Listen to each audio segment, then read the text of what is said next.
அளவற்ற அருளாளனும் நிகரற்ற அன்புடையோனுமாகிய அல்லாஹ்வின் திருப்பெயரால் ஆரம்பம் செய்கிறேன். அவர்களுடைய நபி அவர்களிடம், நிச்சயமாக அல்லாஹ் தாலூத்தை உங்களுக்கு அரசனாக அனுப்பியிருக்கிறான் என்று கூறினான். அதற்கு அவர்கள், எங்கள் மீது அவர் எப்படி அதிகாரம் செலுத்த முடியும்? அதிகாரம் செலுத்த அவரை விட நாங்கள்தான் தகுதி உடையவர்கள். மேலும் அவருக்கு திரண்ட செல்வமும் கொடுக்கப்படவில்லையே என்று கூறினார்கள். அதற்கு அவர், நிச்சயமாக அல்லாஹ் உங்களை விட மேலாக அவரையே தேர்ந்தெடுத்திருக்கின்றான். இன்னும் அறிவாற்றலிலும் உடல் வலிமையிலும் அவருக்கு அதிகமாக வழங்கி உள்ளான். அல்லாஹ் தான் நாடியோருக்கு தன் அரச அதிகாரத்தை வழங்குகிறான். இன்னும் அல்லாஹ் விசாலமான கொடை உடையவன், யாவற்றையும் நன்கு அறிபவன் என்று கூறினார். இன்னும் அவர்களுடைய நபி அவர்களிடம், நிச்சயமாக அவருடைய அரசதிகாரத்திற்கு அடையாளமாக உங்களிடம் ஒரு தாபூத் வரும். அதில் உங்களுக்கு உங்கள் இறைவனிடம் இருந்து ஆறுதல் கொடுக்கக்கூடியவை இருக்கும். இன்னும் மூசாவின் சந்ததியினரும் ஹாரூனின் சந்ததியினரும் விட்டு சென்றவற்றின் மீதம் உள்ளவையும் இருக்கும். அதை மலக்குகள் சுமந்து வருவார்கள். நீங்கள் முஃமின்களாக இருப்பின் நிச்சயமாக இதில் உங்களுக்கு அத்தாட்சி இருக்கிறது என்று கூறினார். பின்னர் தாலூத் படைகளுடன் புறப்பட்ட போது அவர், நிச்சயமாக அல்லாஹ் உங்களை ஓர் ஆற்றை கொண்டு சோதிப்பான். யார் அதிலிருந்து நீர் அருந்துகின்றாரோ அவர் என்னைச் சேர்ந்தவர் அல்ல. தவிர ஒரு சிரங்கை தண்ணீர் தவிர யார் அதில் நின்றும் அதிகமாக நீர் அருந்தவில்லையோ நிச்சயமாக அவர் என்னை சார்ந்தவர் என்று கூறினார். அவர்களில் ஒரு சிலரை தவிர பெரும்பாலோர் அதில் இருந்து அதிகமாக நீர் அருந்தினார்கள். பின்னர் தாலூத்தும் அவருடன் ஈமான் கொண்டோரும் ஆற்றை கடந்ததும் ஒரு சிரங்கைக்கும் அதிகமாக நீர் அருந்தியோர் ஜாலூத்துடனும் அவன் படைகளுடனும், இன்று போர் செய்வதற்கு எங்களுக்கு வலுவில்லை என்று கூறிவிட்டனர். ஆனால் நாம் நிச்சயமாக அல்லாஹ்வை சந்திப்போம் என்று உறுதி கொண்டிருந்தோர் எத்தனையோ சிறு கூட்டத்தார்கள் பெருங்கூட்டத்தாரை அல்லாஹ்வின் அருள்மிக்க அனுமதி கொண்டு வென்றிருக்கிறார்கள். மேலும் அல்லாஹ் பொறுமையாளர்களுடன் இருக்கின்றான் என்று கூறினார்கள். மேலும் ஜாலூத்தையும் அவன் படைகளையும் களத்தில் சந்திக்க அவர்கள் முன்னேறிச் சென்றபோது, எங்கள் இறைவா, எங்களுக்கு பொறுமையை தந்தருள்வாயாக, எங்கள் பாதங்களை உறுதியாக்குவாயாக, காஃபிரான இந்த மக்கள் மீது நாங்கள் வெற்றியடைய உதவி செய்வாயாக என கூறி பிரார்த்தனை செய்தனர். இவ்வாறு இவர்கள் அல்லாஹ்வின் அருள்மிக்க அனுமதி கொண்டு ஜாலூத்தின் படையை முறியடித்தார்கள். தாவூது ஜாலூத்தை கொன்றார். அல்லாஹ் தாவூதுக்கு அரசு உரிமையையும் ஞானத்தையும் கொடுத்தான். தான் விரும்பியவற்றையெல்லாம் அவருக்கு கற்பித்தான். இவ்விதமாக அல்லாஹ் மக்களில் நன்மை செய்யும் ஒரு கூட்டத்தினரை கொண்டு தீமை செய்யும் மற்றொரு கூட்டத்தினரை தடுக்காவிட்டால் உலகம் சீர்கெட்டு இருக்கும். ஆயினும் நிச்சயமாக அல்லாஹ் அகிலத்தார் மீது பெரும் கருணை உடையோனாக இருக்கிறான். நபியே, இவை அல்லாஹ்வின் வசனங்கள் ஆகும்.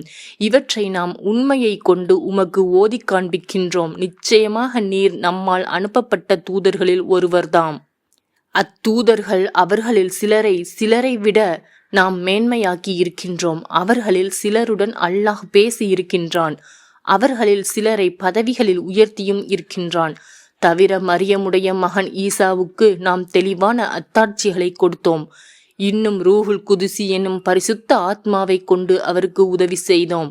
அல்லாஹ் நாடி இருந்தால் தங்களிடம் தெளிவான அத்தாட்சிகள் வந்த பின்னரும் அத்தூதுவர்களுக்கு பின் வந்த மக்கள் தங்களுக்குள் சண்டை செய்து கொண்டிருக்க மாட்டார்கள். ஆனால் அவர்கள் வேறுபாடுகள் கொண்டனர். அவர்களில் ஈமான் கொண்டோரும் உள்ளனர். அவர்களில் நிராகரித்தோரும் காஃபிரானோரும் உள்ளனர். அல்லாஹ் நாடி இருந்தால் அவர்கள் இவ்வாறு சண்டை செய்து கொண்டிருக்க மாட்டார்கள். ஆனால் அல்லாஹ் தான் நாடியவற்றைச் செய்கின்றான். நம்பிக்கை கொண்டோரே, பேரங்களும் நட்புறவுகளும் பரிந்துரைகளும் இல்லாத அந்த இறுதி தீர்ப்பு நாள் வருவதற்கு முன்னர் நாம் உங்களுக்கு அளித்தவற்றில் இருந்து நல்வழிகளில் செலவு செய்யுங்கள். இன்னும் காஃபிர்களாக இருக்கின்றார்களோ அவர்கள் தாம் அநியாயக்காரர்கள். அல்லாஹ் அவனை தவிர வணக்கத்திற்குரிய நாயன் வேறு இல்லை. அவன் என்றென்றும் ஜீவித்து இருப்பவன், என்றென்றும் நிலைத்து இருப்பவன். அவனை அரித்துயிலே உறக்கமோ பீடிக்கா. வானங்களிலுள்ளவையும் பூமியில் உள்ளவையும் அவனுக்கே உரியன. அவன் அனுமதியின்றி அவனிடம் யார் பரிந்துரை செய்ய முடியும்? படைப்பினங்களுக்கு முன்னருள்ளவற்றையும் அவற்றுக்கு பின்னருள்ளவற்றையும் அவன் நன்கு அறிவான். அவன் ஞானத்திலிருந்து எதனையும் அவன் நாட்டமின்றி எவரும் அறிந்து கொள்ள முடியாது. அவனுடைய அரியாசனம் வானங்களிலும் பூமியிலும் பறந்து நிற்கின்றது. அவ்விரண்டையும் காப்பது அவனுக்கு சிரமத்தை உண்டாக்குவது இல்லை. அவன் மிக உயர்ந்தவன், மகிமை மிக்கவன். இஸ்லாமிய மார்க்கத்தில் எவ்வகையான நிர்பந்தமும் இல்லை. வழிகேட்டில் இருந்து நேர்வழி முற்றிலும் பிரித்து தெளிவாக்கிவிட்டது. இஸ்லாமிய மார்க்கத்தில் எவ்வகையான நிர்பந்தமும் இல்லை. வழிகேட்டில் இருந்து நேர்வழி முற்றிலும் பிரிந்து தெளிவாகிவிட்டது. ஆகையால் எவர் வழிகெடுப்பவற்றை நிராகரித்து அல்லாஹ்வின் மீது நம்பிக்கை கொள்கிறாரோ அவர் அருந்துவிடாத கெட்டியான கயிற்றை நிச்சயமாக பற்றி கொண்டார். அல்லாஹ் யாவற்றையும் செவியுறுவோனாகவும் நன்கு அறிவோனாகவும் இருக்கின்றான். அல்லாஹ்வே நம்பிக்கை கொண்டவர்களின் பாதுகாவலன் ஆவான். அவன் அவர்களை இருள்களில் இருந்து வெளிச்சத்தின் பக்கம் கொண்டு வருகின்றான். ஆனால் நிராகரிப்பவர்களுக்கோ வழிகெடுக்கும் சைத்தான்கள்தாம் அவர்களின் பாதுகாவலர்கள். அவை அவர்களை வெளிச்சத்தில் இருந்து இருள்களின் பக்கம் கொண்டு வருகின்றன. அவர்களே நரகவாசிகள். அவர்கள் அதில் என்றென்றும் இருப்பர். அல்லாஹ் தனக்கு அரசாட்சி கொடுத்ததன் காரணமாக ஆணவம் கொண்டு இப்ராஹிமிடத்தில் அவருடைய இறைவனை பற்றி தர்க்கம் செய்தவனை நபியே நீர் கவனித்தீரா? இப்ராஹிம் கூறினார், எவன் உயிர் கொடுக்கவும் மரணம் அடையும்படியும் செய்கிறானோ அவனே என்னுடைய ரப்பு இறைவன் என்று. அதற்கு அவன், நானும் உயிர் கொடுக்கிறேன், மரணம் அடையும்படியும் செய்கிறேன் என்று கூறினான். அப்பொழுது இப்ராஹிம் கூறினார், திட்டமாக அல்லாஹ் சூரியனை கிழக்கில் உதிக்கச் செய்கிறான், நீ அதை மேற்கு திசையில் உதிக்கும்படி செய் என்று. அல்லாஹ்வை நிராகரித்த அவன் திகைத்து வாய் அடைபட்டு போனானே தவிர அல்லாஹ் அநியாயம் செய்யும் கூட்டத்தாருக்கு நேர்வழி காண்பிப்பது இல்லை. அல்லது ஒரு கிராமத்தின் பக்கமாக சென்றவரை போல் அந்த கிராமத்தில் உள்ள வீடுகளின் உச்சிகளெல்லாம் இடிந்து விழுந்து பாலடைந்து கிடந்தன. இதனை பார்த்த அவர், இவ்வூர் இவ்வாறு அழிந்து மரித்த பின் இதனை அல்லாஹ் எப்படி உயிர்ப்பிப்பான் என்று வியந்து கூறினார். ஆகவே அல்லாஹ் அவரை 100 ஆண்டுகள் வரை இறந்து போகும்படி செய்தான். பின்னர் அவரை உயிர் பெற்று எழும்பும்படி செய்து, எவ்வளவு காலம் நீ இந்நிலையில் இருந்தீர் என்று அவரை கேட்டான். அதற்கு அவர், ஒரு நாள் அல்லது ஒரு நாளின் சிறு பகுதியில் இருந்தேன் என்று கூறினார். இல்லை, நீர் இந்த நிலையில் 100 ஆண்டுகள் இருந்தீர். இதோ பாரும், உம்முடைய உணவையும் உம்முடைய பானத்தையும் கெட்டு போகாமையினால் அவை எந்த விதத்திலும் மாறுதல் அடையவில்லை. ஆனால் உம்முடைய கழுதையை பாரும், உம்மை மனிதர்களுக்கு ஓர் அத்தாட்சியாக்குவதற்காக இவ்வாறு மரிக்கச் செய்து உயிர் பெறச் செய்கிறோம். அக்கழுதையின் எலும்புகளை பாரும், அவற்றை நாம் எப்படி சேர்க்கிறோம், பின்னர் அவற்றின் மேல் சதையை போர்த்துகிறோம் என கூறி அதனை உயிர் பெறச் செய்தான்.